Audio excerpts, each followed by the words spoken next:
In the misty valleys of southern China, long before modern roads and cities reached the countryside, there was a small farming village called Qinghe, meaning clear river. The name came from a narrow stream that flowed quietly through rice fields and groves of tall bamboo. Like many villages of that time, Qinghe lived by simple rhythms: planting, harvesting, crafting, and honoring the quiet wisdom passed down through generations. Among the villagers lived a humble bamboo craftsman named Li Wei. Li Wei was not a wealthy man, nor was he known for great physical strength. His reputation rested on patience and skill. Each day he worked outside his modest hut beside a bamboo grove, carefully cutting, splitting, and shaping the tall green stalks into baskets, lantern frames, tea utensils, and flutes. Travelers who passed through the valley often noticed his work. There was something unusual about it, something graceful and balanced, as if the bamboo itself had guided his hands. Yet despite the beauty of his craft, Li Wei lived a modest life. He charged little for his work and seemed uninterested in wealth. Many villagers believed he lacked ambition. In the same village lived Zhao Kong, a merchant who dealt in mountain timber. Zhao Kong was a man of energy and determination. Over the years, he had grown prosperous by cutting hardwood trees from the surrounding mountains and selling the timber to traders in distant towns. His home was larger than most, and his success made him confident in his way of thinking. To Zhao Kong, strength meant firmness, and opportunity meant taking what the world offered without hesitation. One autumn morning, Zhao Kong visited Li Wei's small workshop. What he saw puzzled him. The craftsman worked slowly, shaping thin strips of bamboo while the grove behind him swayed gently in the wind. To Zhao Kong, this seemed like a wasted life. Hardwood timber could bring great profit, while bamboo was cheap and common. He suggested that Li Wei abandon bamboo work and join him in cutting mountain timber. The forests, he argued, offered far greater opportunity. But Li Wei did not accept the idea.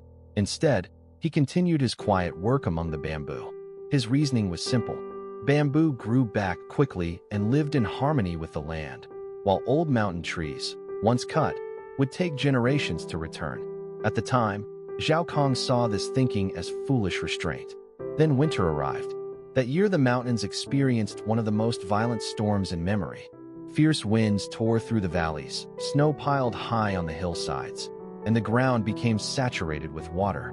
One night, thunder rolled across the mountains like distant drums, and a landslide thundered down the slopes. Much of Zhao Kang's timber operation was destroyed. The hillsides where trees had been heavily cut could no longer hold the soil, and mud and rocks swept down into the valley, damaging the road that connected Qinghe to nearby towns. Meanwhile, something remarkable could be seen in the bamboo grove behind Li Wei's hut. The bamboo had bent under the heavy snow and wind, but none of it had broken. By morning, the stalks had risen upright again, swaying as calmly as before. Not long after the storm, a traveling elder arrived in Qinghe. Like many travelers of ancient China, he carried little more than a walking staff and the quiet experience of many journeys. When he asked the villagers who best understood bamboo, they directed him to Li Wei. The elder observed the craftsman's tools and the flutes hanging from his wall. He listened as Li Wei played a soft melody on one of them, a sound that echoed gently through the bamboo grove. To the traveler, the music revealed something deeper than craftsmanship. It showed an understanding of nature's rhythm. He explained that bamboo survives storms not simply because it is strong, but because it is flexible. It bends with the wind rather than resisting it. Over time, each storm teaches the bamboo how to move, making it wiser with every hardship. This idea would soon prove important to the entire village. Weeks later, the damage from the landslide created a serious problem. The wooden bridge connecting Qinghe to the outside road had been destroyed. Without it, traders could not reach the village, and farmers struggled to sell their crops. The village elders gathered to discuss how to rebuild it.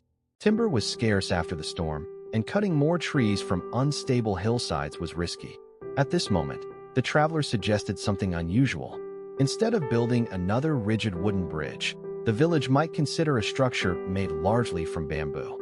At first, the idea sounded unrealistic. Bamboo was commonly used for tools and baskets, but many villagers believed it was too flexible for such an important structure. Li Wei, however, understood the material well. Bamboo could be incredibly strong when woven and arranged correctly. More importantly, its flexibility allowed it to move with forces that would break rigid structures. After long discussion, the elders agreed to attempt the experiment. The villagers worked together for several weeks. Under Li Wei's guidance, they cut bamboo from nearby groves and constructed curved supports that spread the weight across many interwoven layers. Instead of rigid joints, the bridge relied on carefully bound connections that allowed the structure to shift slightly under pressure. When the bridge was finished, it looked different from the heavy wooden bridges people were used to. It seemed lighter, almost delicate. When someone walked across it, the structure swayed gently. Many villagers felt uneasy. To them, movement suggested weakness. But the traveler explained that living things survive precisely because they can move. Soon the bridge faced its true test. During the spring rains, the river rose once again, swelling with powerful currents. Villagers gathered anxiously near the new bridge as water surged beneath it. The bamboo structure bent and swayed with the rushing river. At times it seemed almost to breathe with the movement of the water. Yet it did not break. By morning the flood had passed, and the bridge still stood firmly in place. For Zhao Kong, the event became a moment of realization. He had spent years believing that strength meant resistance and rigidity. Yet the storm, the landslide, and now the bridge had shown another form of strength entirely, one based on flexibility, patience, and harmony with natural forces. Over time, Zhao Kong began working alongside Li Wei, learning how bamboo could be used to create resilient structures. Together, they helped build irrigation channels, shelters, and walkways throughout the region. Travelers passing through Qinghe often stopped to admire the bamboo bridge and the quiet wisdom it represented. As the years passed, Li Wei occasionally guided young apprentices through the bamboo grove behind his workshop. Instead of giving long lectures, he would simply press gently against a tall stalk and watch it sway in the wind. The lesson was clear even without words. Nature's strongest survivors are rarely the stiffest or the most stubborn. They are the ones capable of adapting, those who bend, learn, and rise again after every storm. In time, the people of Qinghe came to share a simple understanding inspired by the bamboo grove beside the river. True strength does not lie in refusing to bend. True strength lies in the wisdom to endure change and grow from it. And in the quiet wind that moved through the valley, the bamboo seemed to whisper that lesson again and again.